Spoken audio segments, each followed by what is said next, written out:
देश में विलुप्त होते अनाज को बचाने की जरूरत है। कृषि प्राधिकरण बोर्ड की जरूरत इस देश आन पड़ी है। जो फसल फूड प्रोसेसिंग के माध्यम से निर्यात कर ज्यादा से ज्यादा मुनाफा कमाया जा सकता है। यह बात राजस्थान के कोटा शहर के भामाशाह कृषि उपज मंडी के किसान भवन में राष्ट्रीय किसान समन्वय समिति के राष्ट्रीय 3 दिवसीय चिंतन बैठक में बिहार से किसान नेता धीरेन्द्र सिंह टुड्डू बोल रहे थे।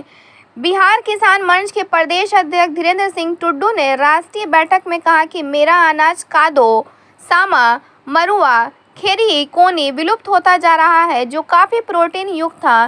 केंद्र एवं राज्य सरकारों का कृषि उपज निर्यात नीति नहीं होने से मक्का, मखाना, आम, लीची, केला आदि फसलों का लाभकारी मूल्य किसान को नहीं मिल पाता है और न ही केंद्र सरकार इसका एमएसपी निर्धारित करती है। इसलिए देश में कृषि प्राधिकरण बोर्ड की ज़रूरत है जो फसलों को फूड प्रोसेसिंग के माध्यम से निर्यात करा सके।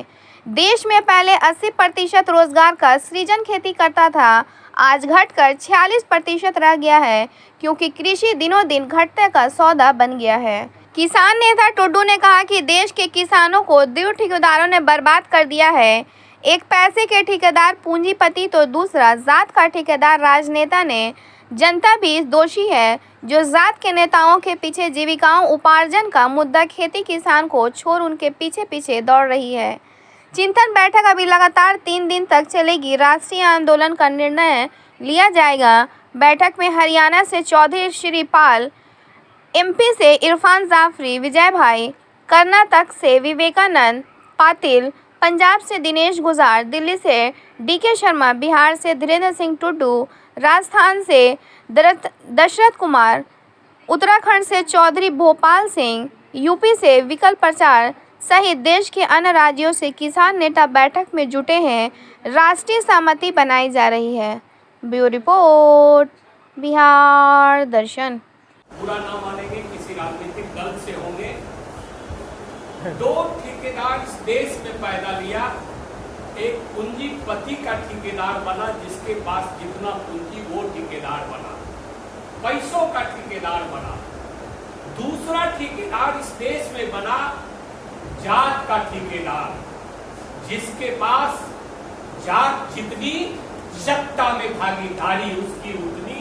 ये हालात देश में पैदा राजनेताओं और पूंजीपतियों ने पैदा कर दिया। गांधी और जेपी हाशिए पे इसलिए है कि बेरोजगारी के सवाल पर, बेकारी के सवाल पर, खेती किसानी के सवाल पर, रोजगार के सवाल पर तमाम जो मुद्दे हमारे थे वो आज हाशिए पे है। ग्राम स्वराज की आप बात कर रहे हैं। ग्राम स्वराज तब तक जिंदा नहीं हो पाएगा जब तक इस परिधि से आम आवाम नहीं आगे उठेगा, तब तक ग्राम स्वराज मजबूत नहीं हो सकता। ये आपको मानना पड़ेगा। माननीय वकील साहब ने कहा रॉ मटेरियल हिंदुस्तान के गांव से निकलता, ये सच्चाई है, इस बात को कबूल करना होगा। लेकिन रॉ मटेरियल को हम सवाई सिंह जी ने कहा कि रॉ मटेरियल को हम दूसरे गांव में बेचे जहां आवश्यकता है और उससे हम मुनाफा कमा सकते हैं। इस ट्रांसपोर्टेशन की व्यवस्था राज्य सरकार को करना है, केंद्र सरकार को करना है।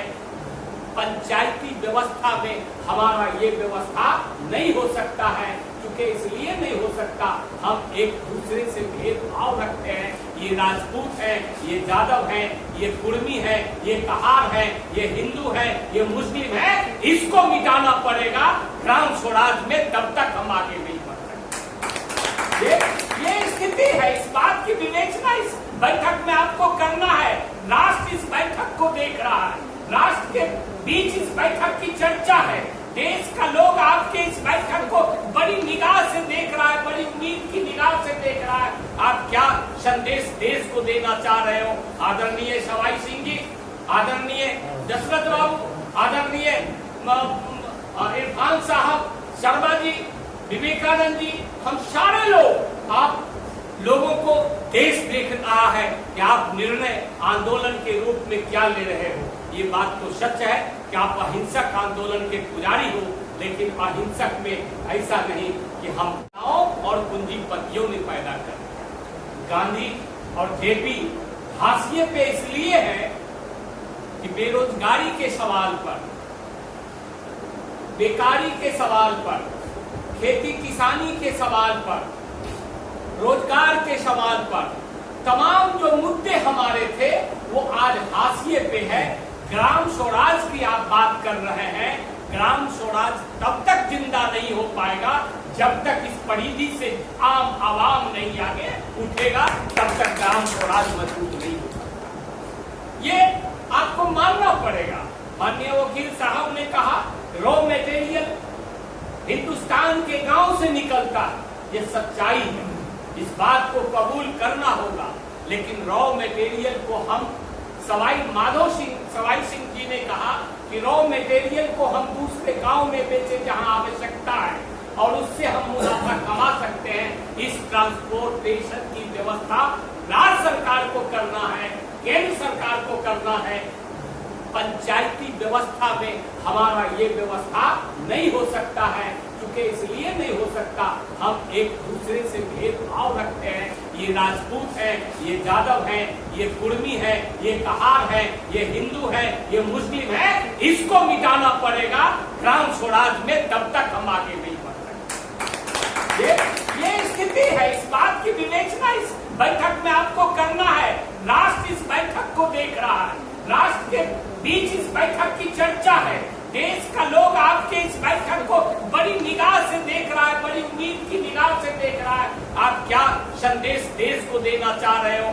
आदरणीय सवाई सिंह जी, आदरणीय दशरथ बाबू, आदरणीय इरफान साहब, शर्मा जी, विवेकानंद जी, हम सारे लोग, आप लोगों को देश देख रहा है कि आप निर्णय आंदोलन के रूप में क्या ले रहे हो। ये बात तो सच है कि आप अहिंसक आंदोलन के पुजारी हो, लेकिन अहिंसक में ऐसा नहीं कि हम फैल हो जाएं। गांधी जी फैल हो गए, यदि उनके साथ सुभाष चंद्र बोस नहीं होते तो हमारा आजादी भी अधूरा रहता। इसलिए युवा को भी आपको जोड़ना पड़ेगा। आपने सवाई सिंह जी ने कहा कि हम युवा को साथ में लेके चले। साथियों, लंबी फहरिस्त है बोलना, चूंकि ये पहला सत्र है और मैं बोल रहा हूं। हिंदुस्तान में जो गांव है, जिस गांव से पलायन हो रहा है, चाहे वो राजस्थान की धरती हो या बिहार का हो या कहीं का भी हो, बेरोजगारी का आलम है कि कृषि पे आधारित